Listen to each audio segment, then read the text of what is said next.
Hey everyone, in today's video I'm going to walk you through all the different ways that you can invest and make money in 2025. To give you a little perspective on who I am, I run a company called Ecom Accelerator where we've helped over 100 people earn profitable income each month through e-commerce.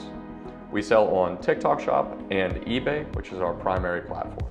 You might be wondering, well, why did you decide to do this business? Why did you get into this business model? Right? There's so many ways to make money, especially today. Why do you do what you do? So I'm going to go into some of the traditional ways of investing or making money and why we don't do that and why we do focus on e-commerce, particularly with our sell first, buy later model. The first investment vehicle I'm going to talk about today is the stock market, right? Along with day trading. Because if you want to make actual income, you can't just put money there and let it sit, right? You're not going to get actual daily payouts or monthly payouts simply from investing into the stock market. So if you want to actually earn money, an income source, you're going to need to do trading.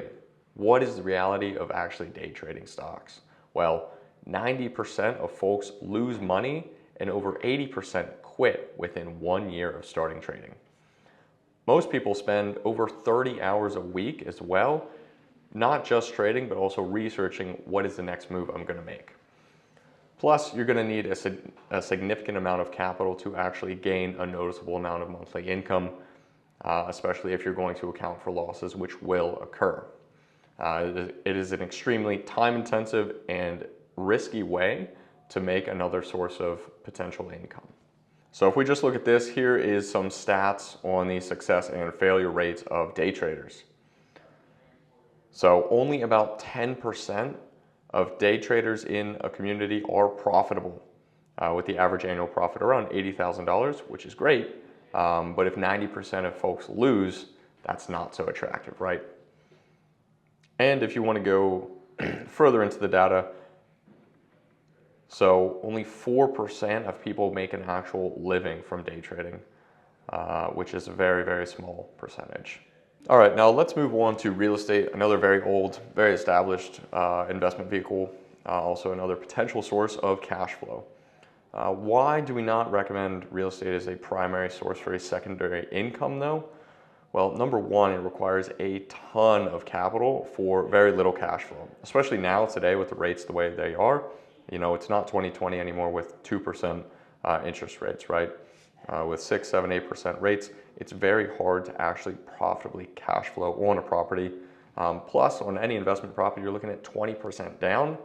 That could easily be a few $100,000 in a down payment, right?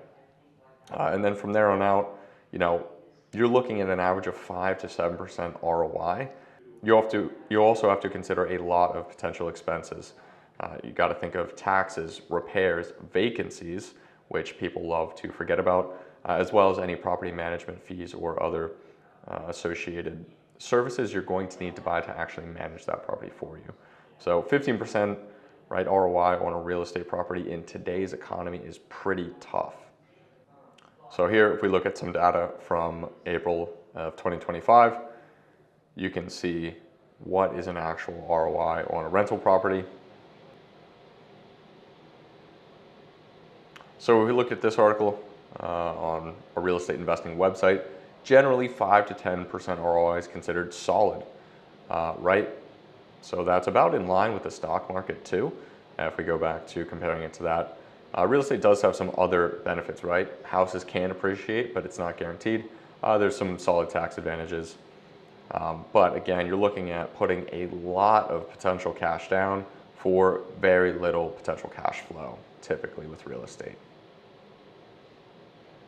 Real estate also has, you know, a bunch of headaches. I talk to people every single day who are in real estate and they want to diversify or they want to sell their properties and get out of it.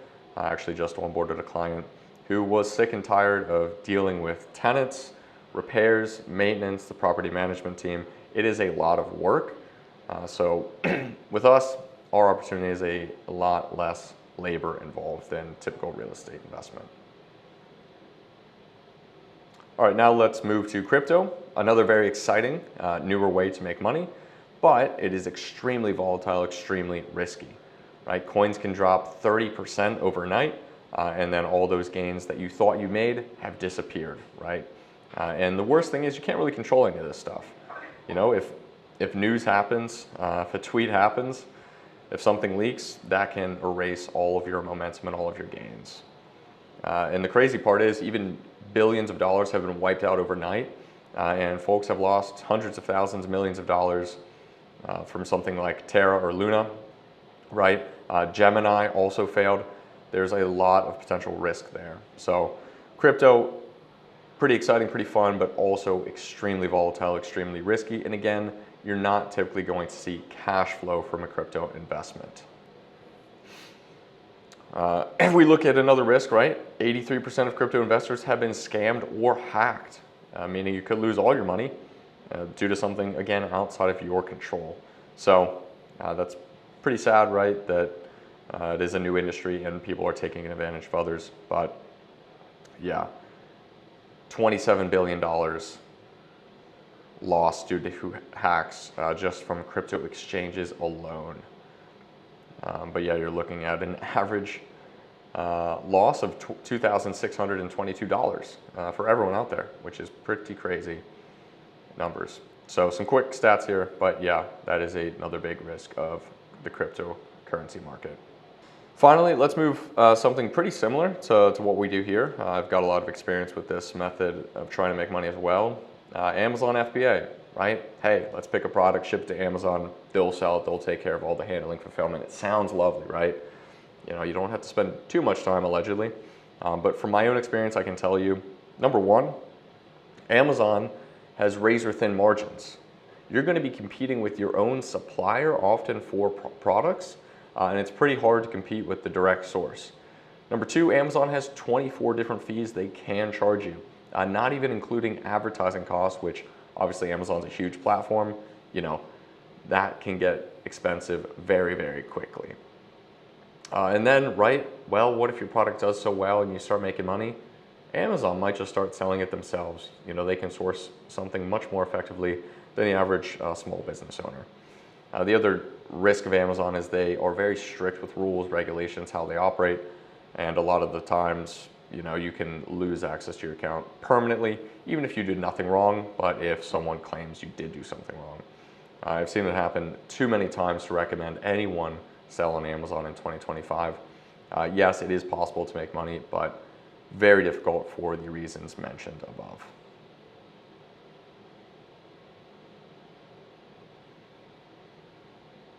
So yeah, I've basically tried all of these ways. You know, I've lost some money in crypto. I've made some money and lost some money in Amazon. Real estate isn't really feasible to make money here in South Florida currently. And I've also tried trading, which was fun, but a great way to lose money very quickly. That's why I've settled, and we've settled on as a company, as selling on eBay, a very stable, reliable, safe e-commerce platform where we don't have to buy inventory upfront, and TikTok Shop, which is probably the most exciting platform out there today. You know, it's growing faster, TikTok itself, as well as TikTok Shop, than anything I can think of. And the potential is huge considering the e-commerce portal on here just opened in Q4 of 2023. So you'd be a very, very early adopter. And you've already got over 150 million Americans that use this thing every day for an hour. With eBay, some folks are like, well, I don't really shop on eBay. That's fantastic. You know, there is a lot of online marketplaces today, but eBay is actually one of the largest still. They did $35 billion in sales and have over 130 million active consumers today. So people go to eBay because they want to find something maybe they can't find somewhere else, and then they might stumble upon some products that, hey, I was interested in this. You know, eBay's got a great algorithm which people don't really think of. But both platforms, very seller friendly, not too many fees. Also seller friendly is that we don't have to buy inventory up front and risk it not selling, risk it sitting in a warehouse collecting fees and losing you money. So both platforms are excellent, kind of yin and yang, right? eBay, you've got older demographic. TikTok Shop, super young demographic is the average consumer there. So with these two platforms, we can target almost everybody. And you're also probably going to sell different products, right? Like the average product sold on eBay is a bit different than TikTok Shop. On TikTok Shop, most of our stores tend to focus on health and beauty just because that's where so much money comes in through TikTok. But if it can make, you know, $1, if we can turn a profit, if it's allowed by the platform, since we don't want to buy inventory, it doesn't hurt to list items for sale. So if you want a store built out for you, the way we do things, it's great at mitigating risk without the inventory, but it is very manually intensive. You know, we're talking about finding hundreds, if not thousands of products to sell on every single store we run over time. And just creating the listings, let alone finding the products, fulfilling the orders, dealing with customer service, that takes a lot of time and energy. So if you want help with that and another potential source of income, reach out to me, click the link in the description, and book a call with my team. Thank you.